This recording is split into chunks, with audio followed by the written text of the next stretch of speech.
Thanks for visiting the patient and the weather today. I'm meteorologist Al Peterlin. I'd like to talk about the weather health stresses for May 3rd, 2026. We keep additional graphics available at tpatw.com. We also maintain a storefront on Amazon. Looking at the surface map for Sunday, a little bit unusual with the low pressure hanging about Nevada and a cool front or an active front hanging all the way from Portland down to Southern California.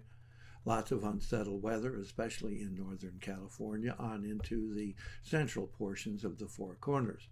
But the longer and more active frontal system will stretch from northern Michigan, clear across Chicago down to St. Louis and back up to Denver, with lots of unsettled weather here in the middle Mississippi to Ohio Valley.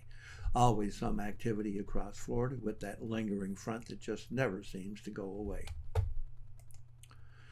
Looking at our vitality index, a measure of the individual elements that may have some impact on human health, and you'll note we have something going on here in the portions of Nevada into Arizona. Lots of unsettled and active weather here in the middle Mississippi to Ohio Valley, and then of course we have something hanging on about Florida. Looking at pressure change and a rather unusual map with low pressure really dominating the northern third of the country, but really hanging across northern Montana, northern North Dakota, across the upper Michigan Peninsula and down through Michigan itself, covering almost all of northwestern Indiana, all of Illinois, Missouri, and Iowa, and down into Kansas.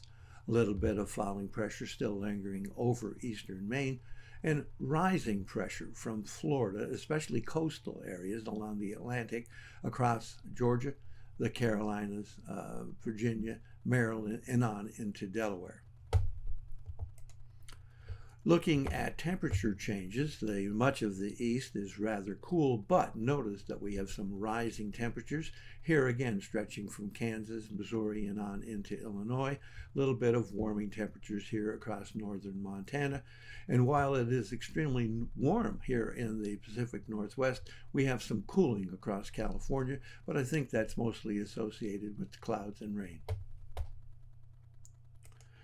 Looking at the change in dew point, and again, this is rather interesting with rising dew points, Southern California into Nevada, rising dew points here in the middle Mississippi Valley, falling dew points across northern Florida.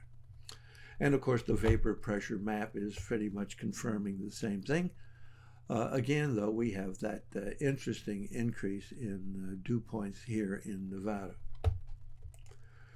The lifted index, or the instability, is extremely different and unusual, but it's finally settled down here in the southern plains.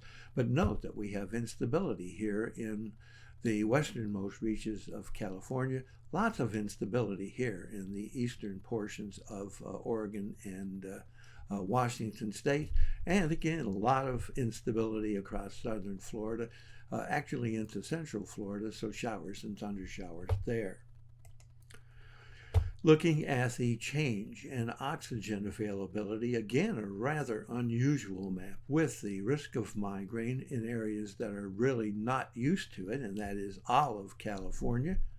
And then notice that it's really significant across all of Florida, and then a little along the coastal Gulf. The risk of asthma and arthritis, once again here across the northernmost regions of the Canadian border, Montana and North Dakota, but then swinging back in through Michigan, down through Indiana, Illinois, Missouri and Iowa, and back into Kansas, with the most significant area of asthma and arthritis risk, especially in this Missouri to Illinois area. Thanks for visiting the patient and the weather. Your comments are appreciated. And if you hurt, tell us where.